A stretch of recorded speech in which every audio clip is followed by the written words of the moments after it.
Hello, everybody. Good evening. Welcome to another episode of Songwriting Simplified with me, Jonny Lipsham, here at jonnylipshamstudios.co.uk. Apologies for the small delay getting going. I had a small problem with OBS, which I have now fixed. I basically just needed to restart it, and it's working now. But it basically would not connect to YouTube at all. So small panic. But all I needed to do was basically just shut down OBS and restart it, and it connected to YouTube on restart. So we're all good. I hope everybody is doing well and has had a great first half of their week. I cannot believe that we are already pretty much halfway through July. That's crazy. So we are rapidly heading towards, in fact, I think we have gone past the midpoint of the year. Because we've obviously gone past the summer solstice, so the days are getting shorter and the nights are getting longer. It's starting to cool down here a little bit.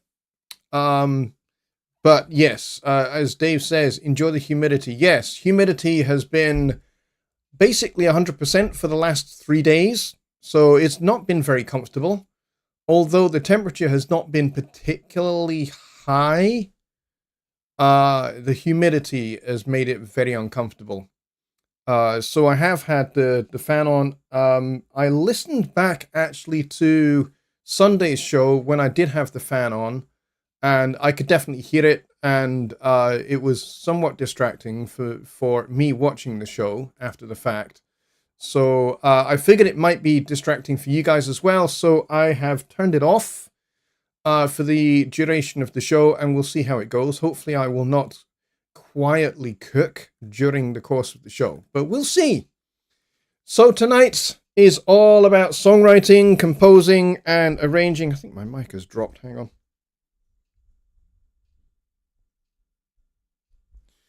on. Fixed.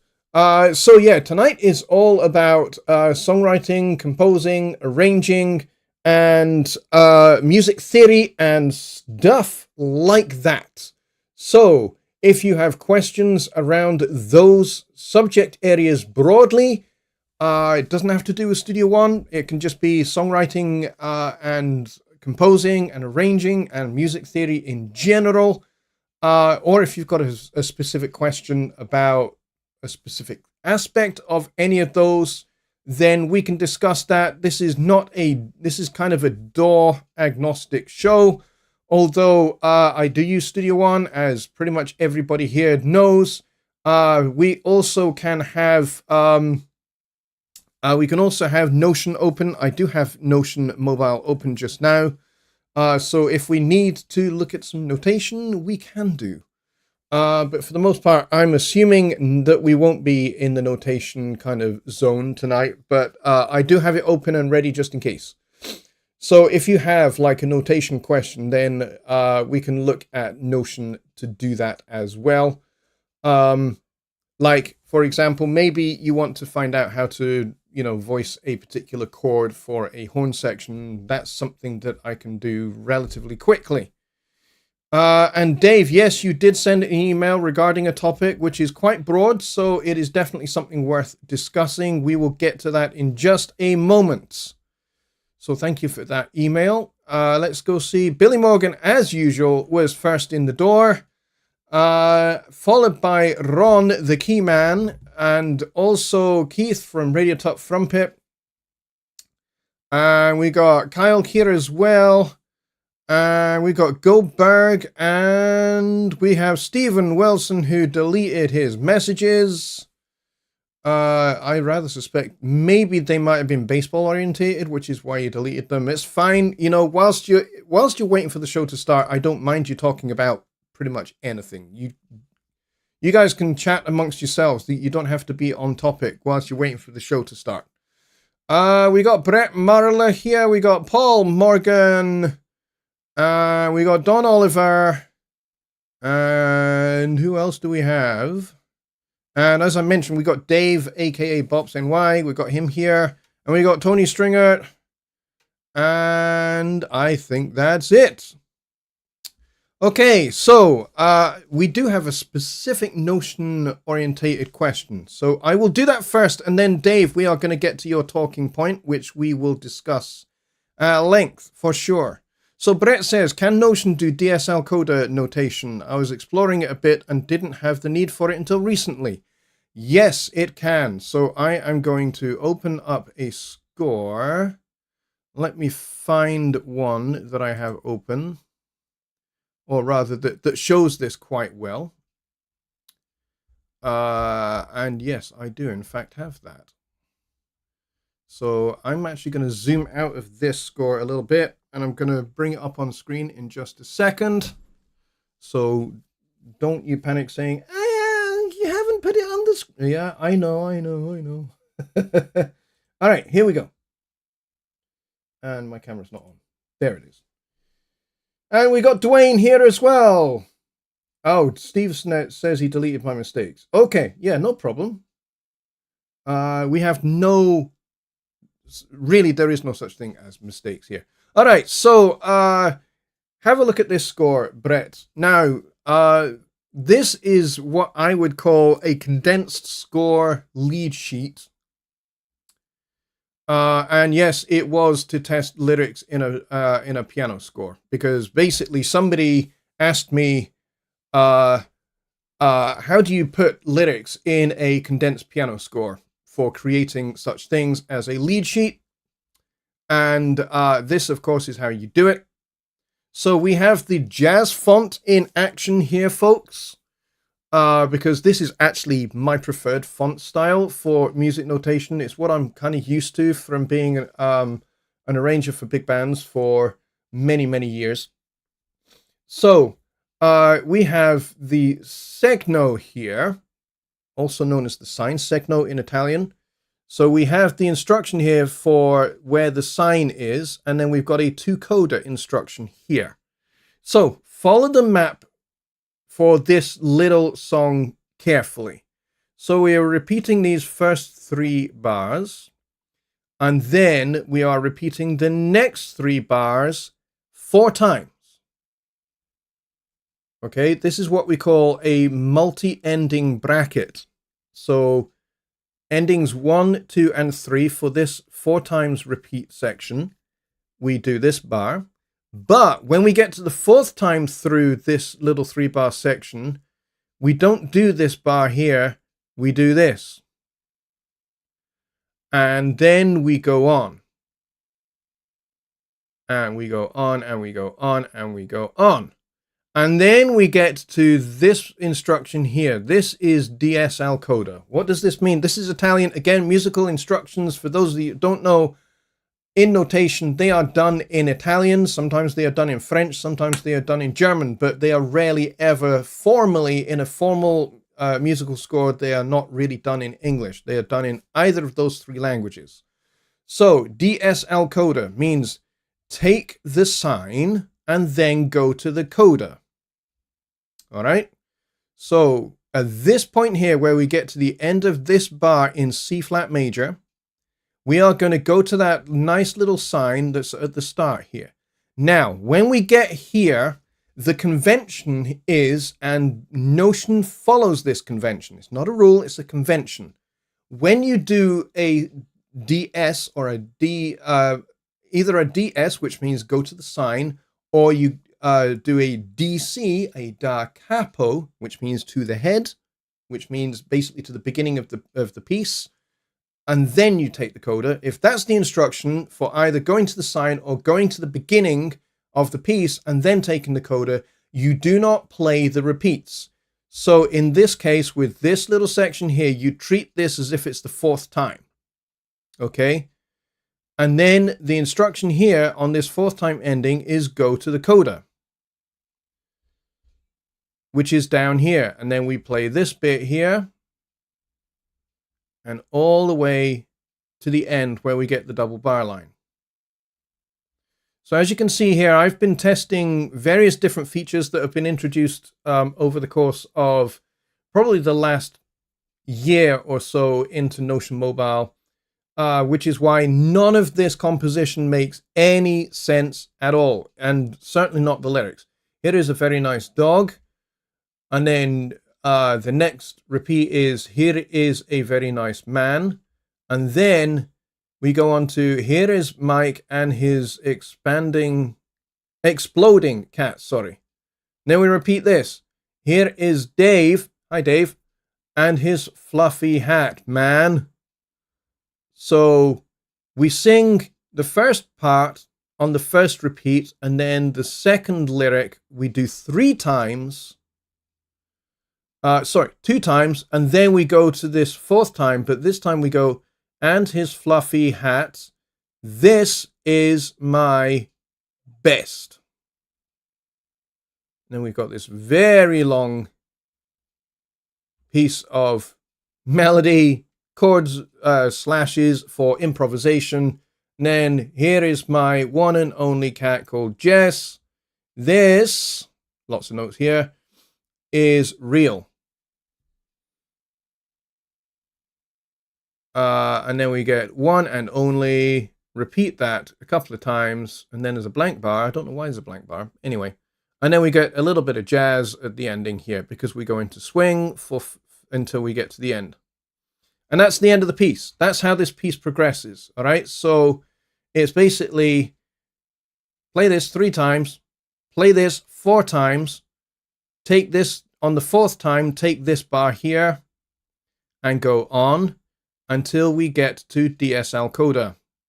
Then we take the sign, we don't play the repeats, and we treat this bit here as the 4th time ending, and then we go to the coda and we play the coda. And then here we are at we have a little pause here, and we have these 4 chords almost in free time, and then we sing this little quarter note quintuplet at the original tempo, and then we slow down, and then we pause on this C augmented chord, and then we play this little figure. We play an A diminished, blank measure, C diminished, and then randomly change key from C flat major to G sharp major, and then we're done. And that's how this piece works. So the answer to your question is yes, we do have DSL coda and all of that stuff. Now, where do you find all of these instructions? You find them in the toolbox here. And they are either in, so you can have like rehearsal letters, you can put text, you can put lyrics in here, or you'll find them in this little menu here. So there's your little coda sign, there's your sign, then you got 2 coda, you got fine, you got da capo, dal secno, which basically means just go to the sign. You're not really told to do anything after that, it's just go to the sign. And then you have DCL coda, go to the beginning, and then take the coda. DCL fine, go to the beginning, and then stop where it says fine, which means finish. Or take the sign, and then go to the coda, and then this final little instruction here is DSL fine, which basically means go to the sign, and then stop at the word fine. So what these instructions do is they enable you to get around a score very easily. And it means you don't have to write stuff out multiple times. So if you want to repeat a whole section of your score, this is where DSL coda or DCL coda or DCL fine, DSL fine, those kind of instructions are going to be really, really helpful. So that's what these are for. Now, if you don't read music notation, then write these out in English. So you can still have the sign, because I think the sign thing makes sense. And you just call it the sign. Okay? And basically it's just an S, kind of looks like a dollar sign, kind of, with a line through it and a couple of dots either side of it. That's all it is. It's just a cool little sign. It's obvious, it's different, and then you've got this little coda sign here, which is it looks like a little target, crosshairs target kind of thing. So that's what things like DS with this little sign thing, and then the coda with its little coda sign, they are just to make it easy for you to see what they are and where they are located on the score. And it does mean that it's just very easy. If you want to repeat a particular section of the piece at the end of the piece, you can do, as a way of restating your thematic material. You could basically say, I want to go back to the sign, which is where my first thematic idea is, because I want to bring that back at the end of the piece by way of bringing it to a conclusion. So I'm restating the idea, and then I'm going to do a little ending. And that's what a coda is. It's a little ending. So we're going to repeat. We're going to go to the sign to play this theme. And then when we get to the end of that theme, we're going to go and play this ending bit. We're going to jump all the way to this ending bit at the end of your piece. And so this means you don't have to write all of that out again and basically make the chart for musicians, being really, really long. And of course, if you're recording the piece and you're in a studio session with session musicians, you want to avoid page turns, because page turns make noise. You don't want extraneous noise in your recordings. So you basically put you sellotape all the pages together, concertina fashion, and then you put them across 2 or 3 music stands, and then whomever the musicians are, they can just read the score all the way from this way to this way. So using things like repeat signs, first, second time, third, fourth time endings, signs and codas and DSs and DCs and stuff like that means that you can reduce the amount of paper, or if you're using an iPad, the amount of swiping that your performer is going to have to do to stay on top of where they are in the score. So it makes it easier. So even if you're not a notation person, getting your head around how these things work is going to be invaluable. Even if you're never going to write these things out. If you want to be able to give musical instructions to other people that are playing on your songs in a recording session, this is a good way to lay out a chart, even if you don't write in the notation and you just put repeat signs, time signatures, where the repeats are, where the sign is, where the coda is, where crescendos and diminuendos are, that kind of stuff. Any changes in tempo. So our tempo means original tempo. So, and then we've got this here is called a fermata, which basically means you stop, you pause. So you might just play this chord and just hold it for a second or two, and then you move on. So these might be played a little bit more kind of in like a free time, even though they're quarter notes. You might just play these kind of in a kind of free tempo, and then you play this at the original tempo of the piece. And then rit here means ritardando, which basically means it's Italian for slow down gradually. So you're gradually slowing the tempo down. And then when you get to here, you're back to the original tempo. And then here we've got some swing eighth notes.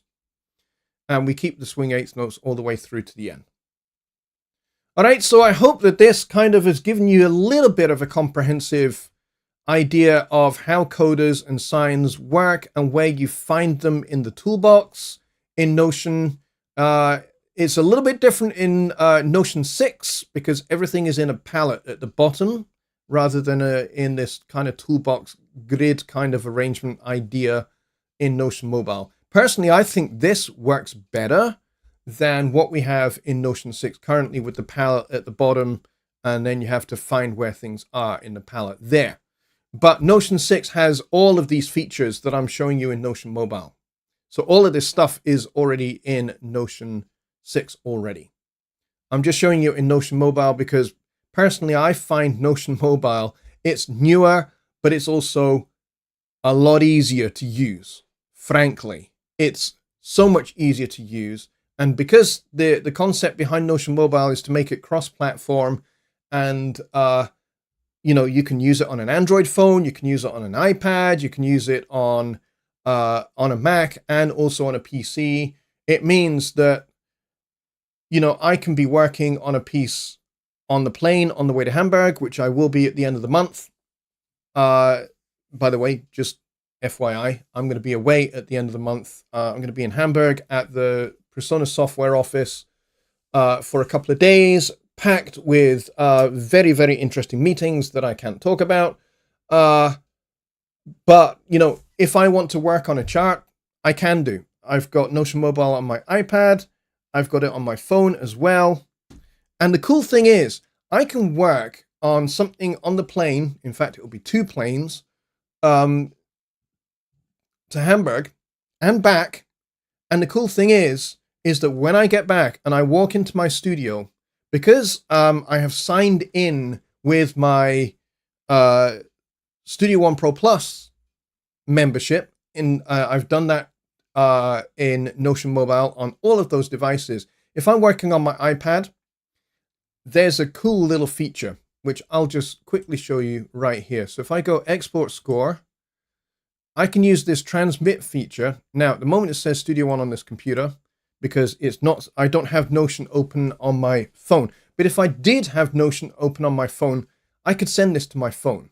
So let's say I've been working on this score here, and I'm going to be going away to Hamburg in a couple of weeks. So I want to load this score up on my iPad because iPad's got bigger screen real estate, so it'll be easier to work on. And plus I can use the Apple Pencil and I can handwrite, which is going to be so much, much easier than having to, you know, use a mouse or tap with my finger or something like that. So I can actually draw stuff in.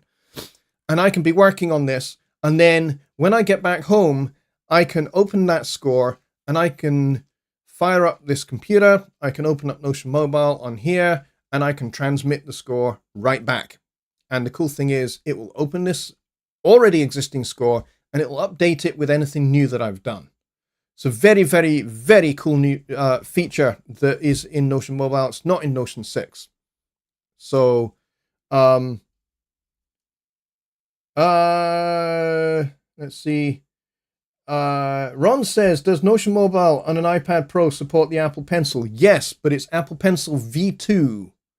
You need to have the Apple Pencil V2. I have one of those. Hang on. So it kind of looks exactly like the V1, but it does have some extra features that the V1 doesn't have. And one of the cool things is I can basically draw in some notation and then I can tap the pencil twice. And when I tap the pencil twice with my finger, it then confirms what I've drawn in and converts my scroll into legible writing, like this writing here. And all of a sudden, I look like I have amazing handwriting. So Apple Pencil V2. If you don't have one, get one. I highly recommend it. And then you just, I mean, to pair it up with your iPad, you just shove this thing into the slot at the bottom, and it kind of does look a little bit funny when you're doing that to somebody as immature as me.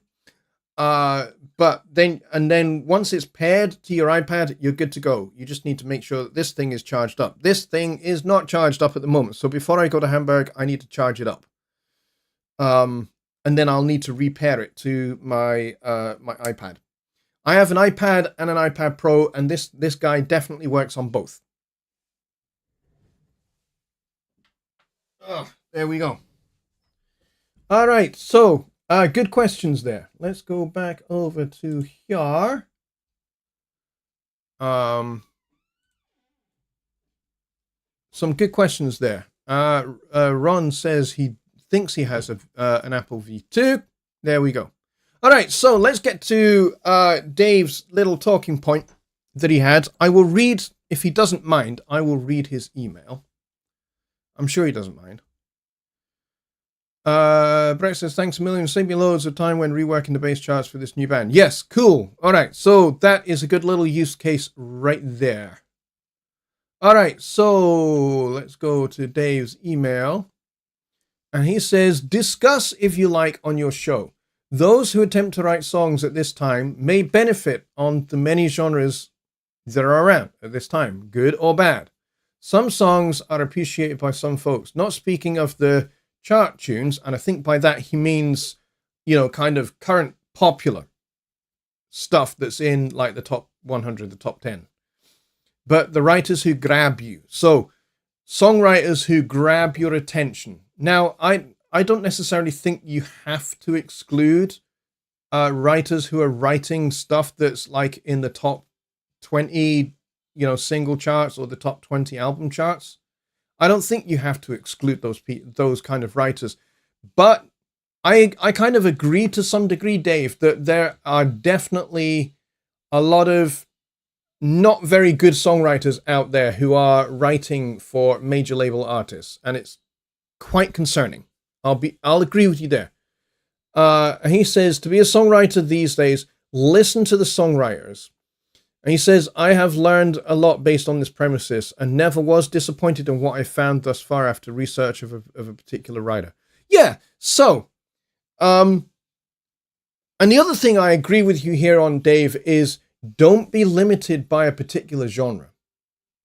So, listen to music from different genres, even genres you don't like, and learn to listen to how the songs are being written, how the arrangements are being worked out for that particular song, and learn to find what is good, as well as identify what's not good. Because by doing both, by identifying things that are good in a broad cross-section of genres, as well as things that are bad in a cross-section of genres, you will find that you'll identify things that make good songs and things that don't make good songs. And then you can begin to apply some of those things that you find in other genres that you can apply to the genre that you work in, that's your forte, and try and appropriate some of those songwriting techniques that are good into your songwriting. Now, I think this is particularly a valuable piece of advice when you are in a position where maybe you're just a little bit stuck. Maybe you're a little stuck for some ideas. Maybe you're stuck for ideas for lyrics, or maybe you're stuck for, a way to encapsulate lyrics. Maybe you've got an idea for a narrative or a subject in your head, but you're just not quite sure how to distill it down sufficiently that it will make it into interesting songwriting material for lyrics. Then I recommend listening to or reading the lyrics of really, really, really high-class songwriters. And there are a good number of them across a broad cross-section of genres. For example, obviously Sting I would recommend, because the guy is really, really brilliant with words. He's brilliant with lyrics. He's brilliant at telling stories. I'm also going to mention Simon and Garfunkel, and of course Paul Simon's solo records I would recommend as well. Again, another great wordsmith. Really, really good at telling stories succinctly, and actually he's really good at not only coming up with really creative rhymes and near rhymes, he's also really, really good at using things like assonance, simile, pun, and other rhyming techniques. He's also really, really good at making use of metaphor very powerfully. So Paul Simon is another great example of a really, really great songwriter. And I'm also going to have to tip my hat here to Bernie Taupin as well, who writes the lyrics for Elton John's songs, because the guy is a poet. Whether you like Elton's interpretation of those lyrics or not is another subject.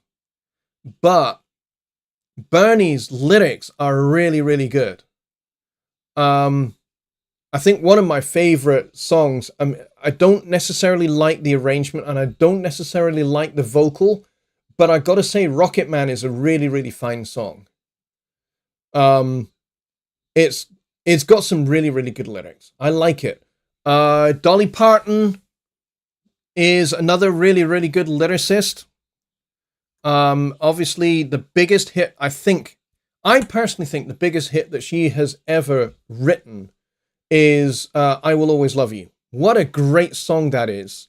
and it's been recorded by numerous artists, but I think maybe, other than her own recording of it, I think maybe the best ever interpretation of that song has got to be the late great Whitney Houston's recording of it.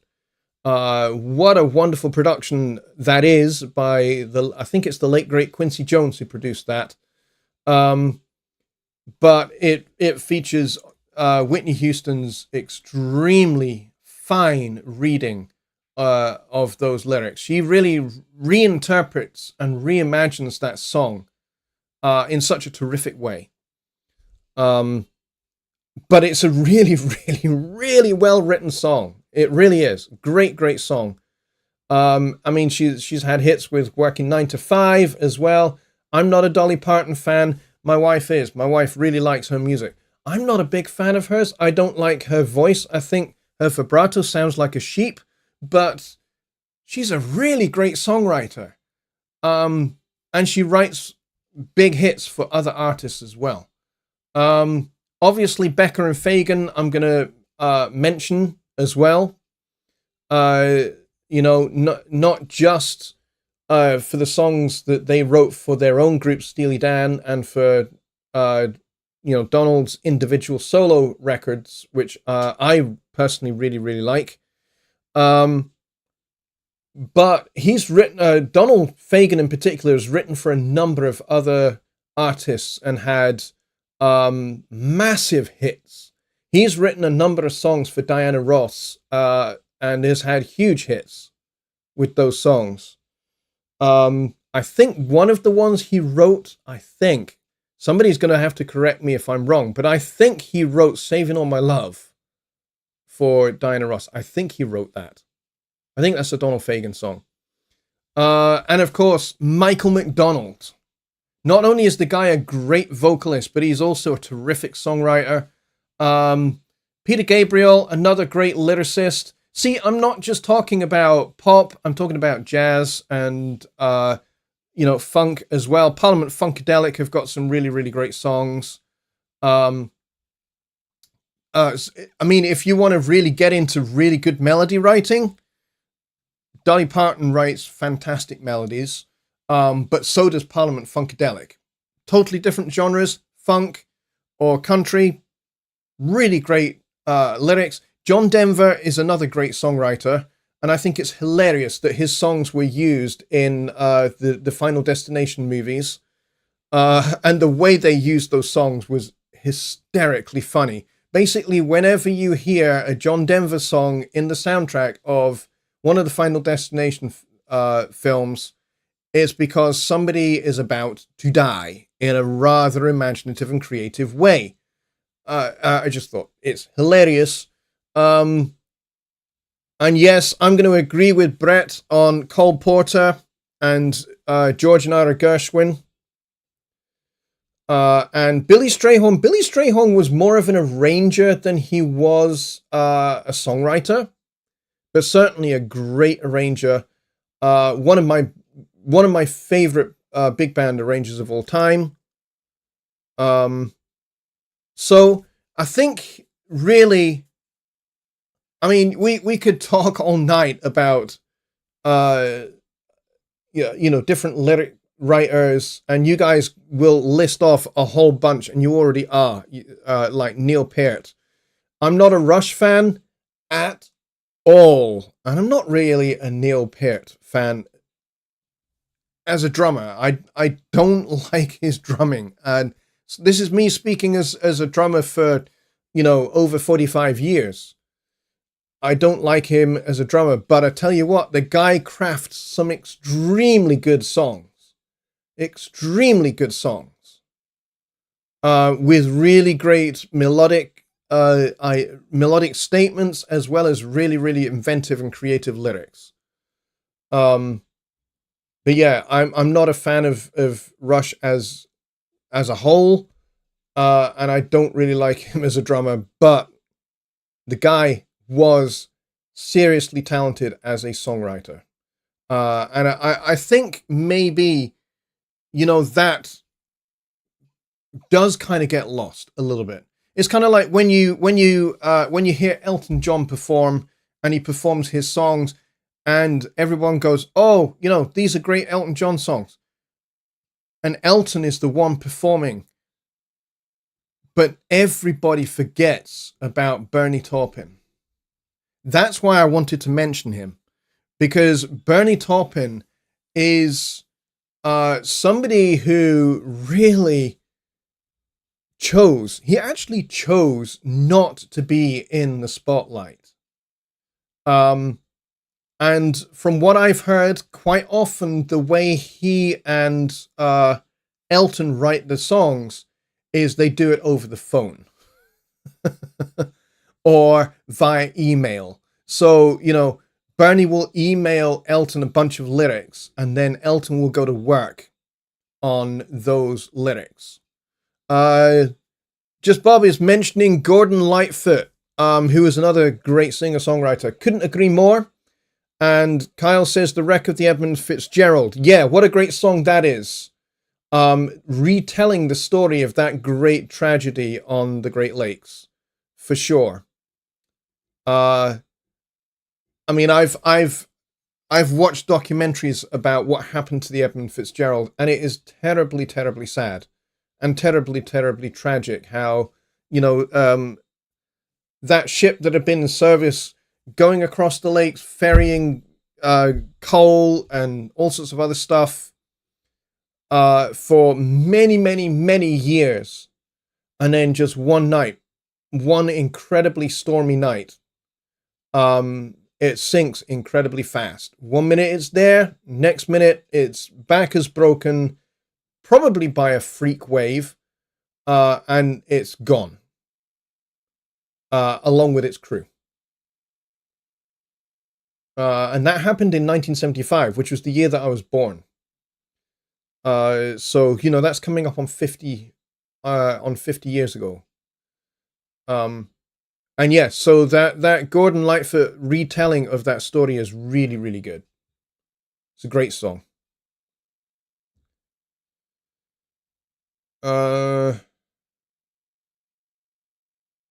Dave says, I suggest listen to your area's independent stations or indie stations to see what's going on out there. Yeah, I think that's a great idea. For sure. And Keith says, now I'm singing the damn thing. Yeah. It's funny how just talking about a song and mentioning a particular songwriter or a particular songwriter's style can just lead you to... the song just starts going in your head. I'm a big fan, as you guys know, of Steely Dan. I'm a big fan of Donald Fagen in particular. Of the two of them, I gravitate more towards Donald because I'm a piano player like Donald is, and I'm a singer like Donald is. I'm not a guitar player. I do have an Ibanez semi-hollow body jazz guitar over there, which I do play. I'm not very good. Just don't ask me to do anything simple, like a simple G, D, C, A minor, that kind of stuff with a simple strumming pattern. Can't do it. Ask me to do some weird, complicated Alan Holdsworth type chords. No problem. I can't whittle legato lines like Alan Holdsworth, though. Unfortunately. Wish I could, but no. But yeah, I can play weird chords, and that's about all I can do on a guitar. So I gravitate more towards Donald Fagen than I do to Walter Becker, the late, great Walter Becker. And as a result, I think of his solo records, I think The Night Fly has got to be number one. And I think joint second is going to be Morph the Cat and Sunken Condos. And then third place will be Kamakiriad, which was basically the follow-up to The Night Fly. But Night Fly is number one because it's the best feckin' record on the planet. If you've never listened to it, go listen to it. It's a great bunch of songs. It's just 8 songs, but they are fecking awesome. The arrangements are out of this world. The performances by the musicians are fantastic. Roger Nichols' recording of those performances is it's double A grade. It's awesome. And then Elliot Shiner mixed that record and won a Grammy for doing so. And it's a great mix. And I think Scott Hull did the mastering, I think. But it's such a great sounding record.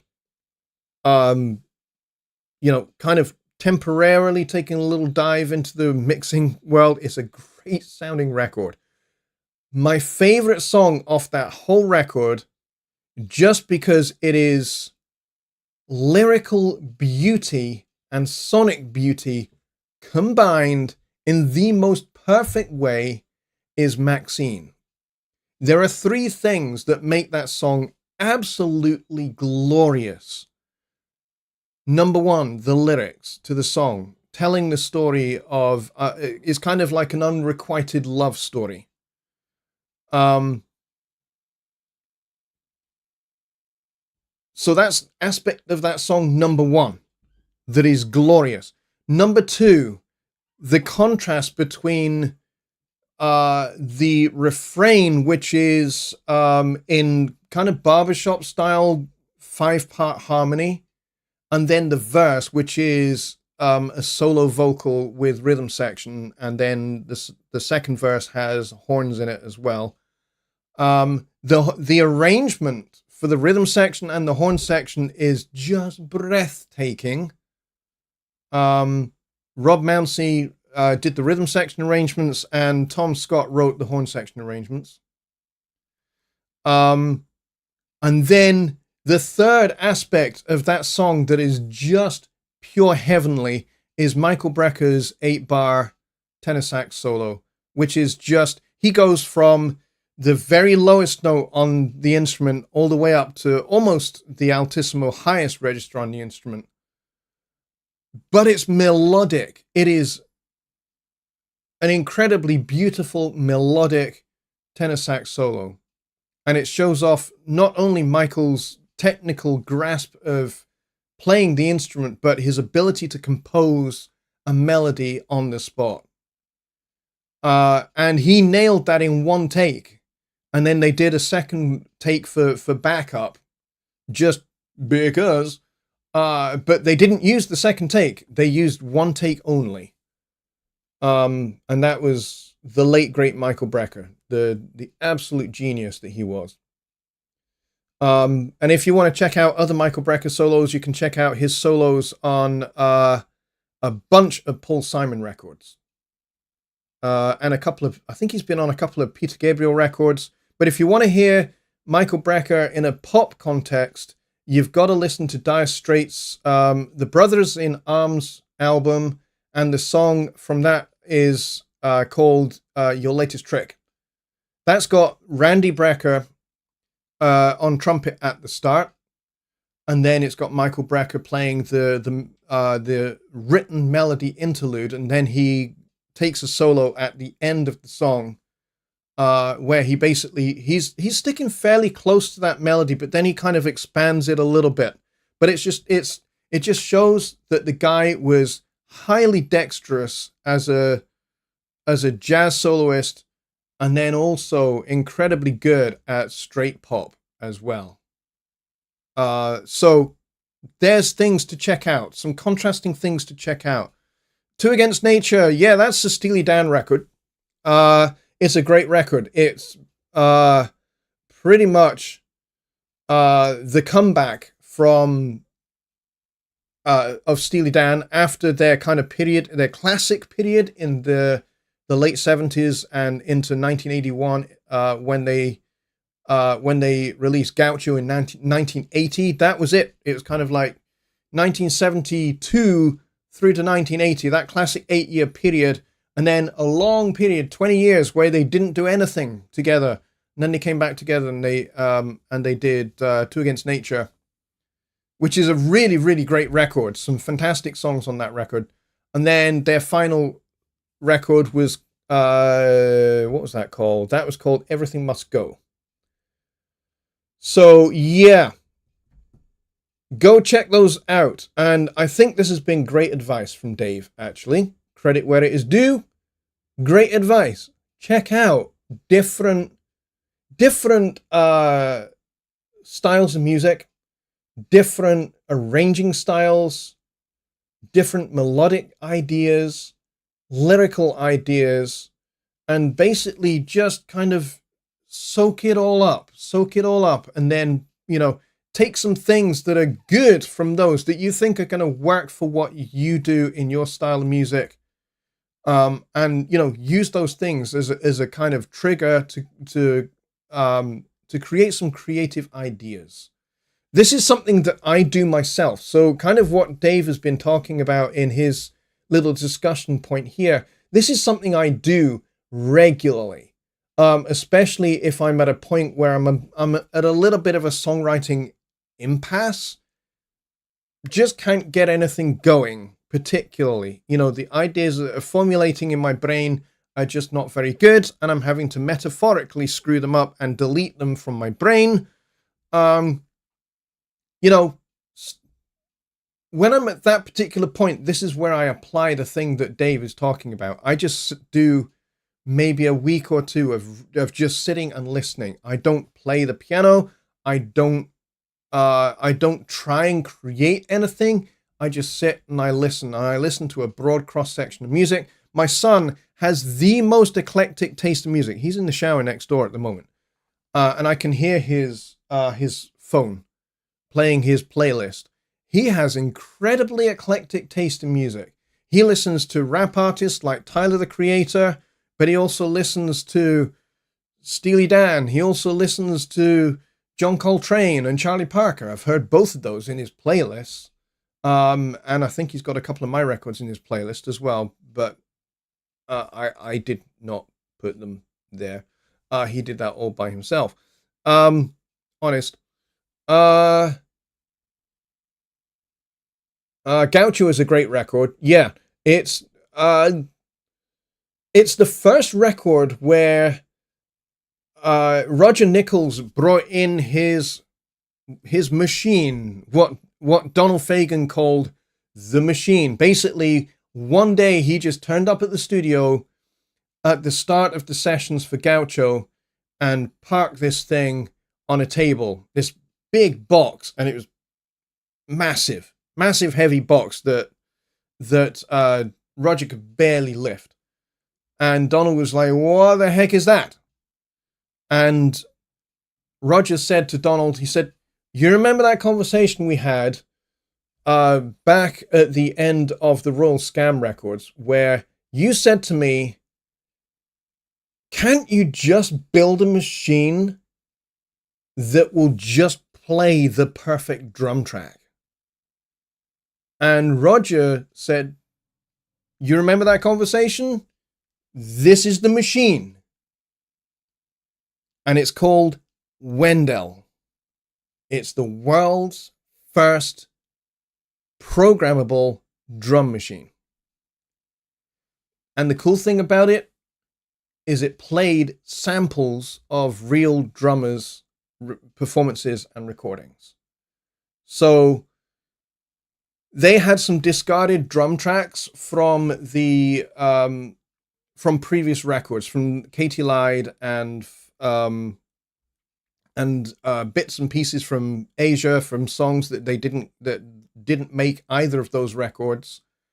And he had loaded samples from those drum tracks into Wendell, and using assembly language, he was able to create drum tracks using those samples for the Gaucho record. So, for example, Glamour Profession, the song there, which has that basically 4 to the floor kind of straight pop disco beat that goes all the way through that song. It's relentless. That's Wendell. And that used samples created by Steve Gadd for the Asia album. And those drum parts were all created using those samples, using assembly language, because that was the language that the machine was built in. So it used assembly language. Over time, Roger improved the technology and upgraded the language so it's a little bit more user-friendly.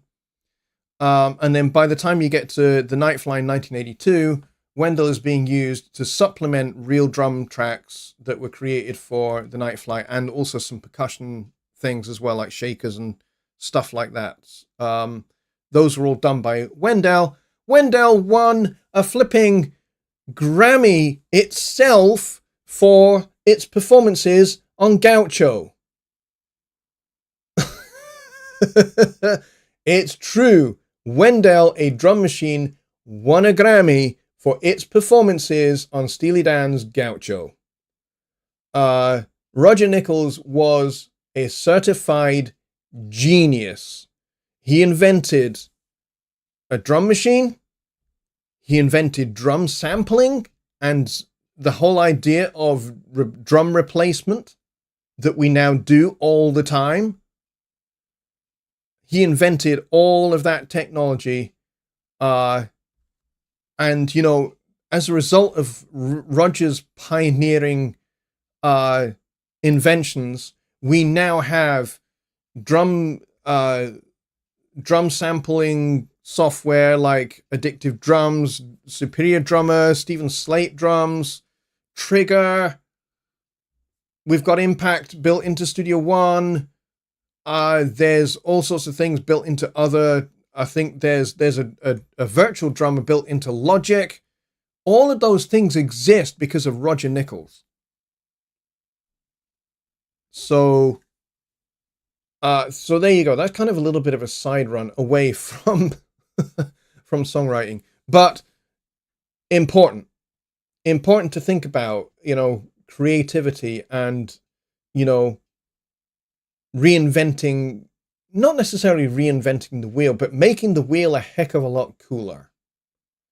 Just Bob says, so as songwriting goes, who do you believe is the most misunderstood and why? And what should we look for to showcase that? My personal take is Alanis Morissette. I think she is definitely much misunderstood. She is a mistress of sarcasm. And she is also a mistress of metaphor. And I've just used alliteration twice in a row to describe somebody. I don't necessarily like her as a singer, but I do like Alanis Morissette as a songwriter. She has serious storytelling talent. She really does. She's amazing. And her lyric writing is outstanding. So I think an exemplar of that is probably Jagged Little Pill. Which is really, it's actually a really, really personal song that she wrote. Very, very personal. In fact, I think that entire record is very, very personal. And so as a result, I think, you know, she's probably quite misunderstood because people don't quite get the really personal nature of those songs. And yes, Dave, exactly right. Story talent with an edge. Yeah, really, really edgy, sarcastic, gritty lyrics. If only she was Scottish, because you could sing her songs with a Scottish accent and it would sound fantastic. It really would. So yeah, that I think she's really the first person that springs to mind as being misunderstood. Trying to think who else might fit that bill. Frank Zappa, maybe? I think a lot of people don't understand Frank Zappa's music. Not because, you know, it's got lots of elements of jazz to it, but because it's got elements of jazz, it's got elements of funk, it's got elements of, you know, classical music, it's got elements of minimalist music to it. There's all these kind of things thrown in this melting pot that is Zappa's music and Zappa's songs. And yeah, I would say those are a fairly good example of misunderstood. Alan Holdsworth is another one, although Alan Holdsworth didn't really write vocal songs particularly, although there are some. Road Games is one. And yes, Zappa was the king of satire. And you know what? Satire is something that not a lot of people understand as a storytelling technique, which is what satire is. It's essentially a storytelling technique. So yes, satire, not a lot of people understand. Satire is very, very, very understood here in the UK. Very understood. Pretty much everybody understands satire here in the UK, mostly because the king of satire, the ultimate king of satire, has got to be William Shakespeare. Because William Shakespeare could write really, really daring things and jokes at the expense of the monarch of his day, knowing that his head could get cut off if the king got the jokes. So, and he did it anyway. So, he just found really, really sophisticated ways to really, really make jokes at the expense of the rich and the wealthy and the aristocratic circles and, you know, the royal court. And the cool thing about that was his works, although nowadays, I mean, William Shakespeare would find this hilarious, that we take his works to be highbrowed, high intellectual work. And they are. But that was not his target audience. Shakespeare's target audience was the common people, the poor. That was his target audience. Common folk, poor people, people of low standing, people of low education. That was his target audience, and his jokes went down a treat with them. And it's just a shame that kind of like his works have kind of like been elevated to this kind of, oh, only super duper intelligent people understand the incredible humor of Billy Shakespeare. That's sad to me, because his works were not meant for that audience. His works were meant to mock those people. So, yeah.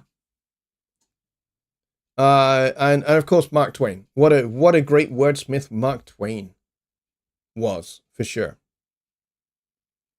All right, we are 3 minutes over time. Do Europeans believe that Donovan was the UK version of Bob Dylan, or does his legacy stand on its own?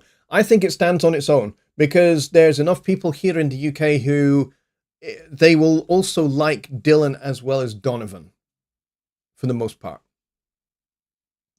But you'll also find that there's quite a large section of people, particularly down in England, not quite so much up here in Scotland, but certainly down in England, who really, they don't jive with the nasally sound of Dylan's voice particularly, and his less than accurate intonation, for example.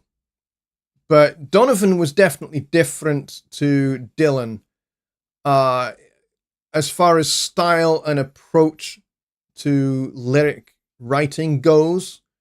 But both of them, I think, both of them were very, very, very, very good at what they did. And both wrote fantastic songs. So I think it's kind of like, it's a bit of a draw between Dylan and Donovan here in the UK. I think they are both universally liked and loved, even though, you know, there are some definite similarities, but there are also some clear differences between the two. But like I said, we are over time, so we are going to call it a night there. Thank you very much, everybody, for coming along. You guys are awesome. And what do we peak at? We actually peaked at 27, which is really, really good. That is almost, oh man, it is so close to a record for Songwriting Simplified. If we get to 30 on a Songwriting Simplified, that is the new attendance record. So, and the last couple of weeks, we've got really, really close. I've been watching it whilst I've been talking to you, and it's like, Oh, 28. Not quite. Last week, today it was 27. Last week it peaked at 28. So I think we are going to get to that point where we are starting to peak over 30 for Songwriting Simplified, which is great. I'd love to keep going. Sunday Night Live, I would like that audience to grow as well. The record for that show is 54. If we can get more than 54 people on a Sunday Night Live, that would be epic. So, with that in mind, that will be the next show, Sunday Night Live, where we'll talk all about Studio One, recording, mixing, mastering, and that kind of stuff. If that's your bag, please come along. Please bring a friend as well. That would be freaking cool as well. And spread the word about the channel. Spread the word about these two shows. There's a lot of stuff coming up in this next half of the year. Not just in terms of Songwriting Simplified and Sunday Night Live, but we've got some other content coming too, which I am working on currently, some new videos, which you guys are going to dig, I reckon. So, until then, folks, I will see you on Sunday for Sunday Night Live. Good night, everybody. Have a good one.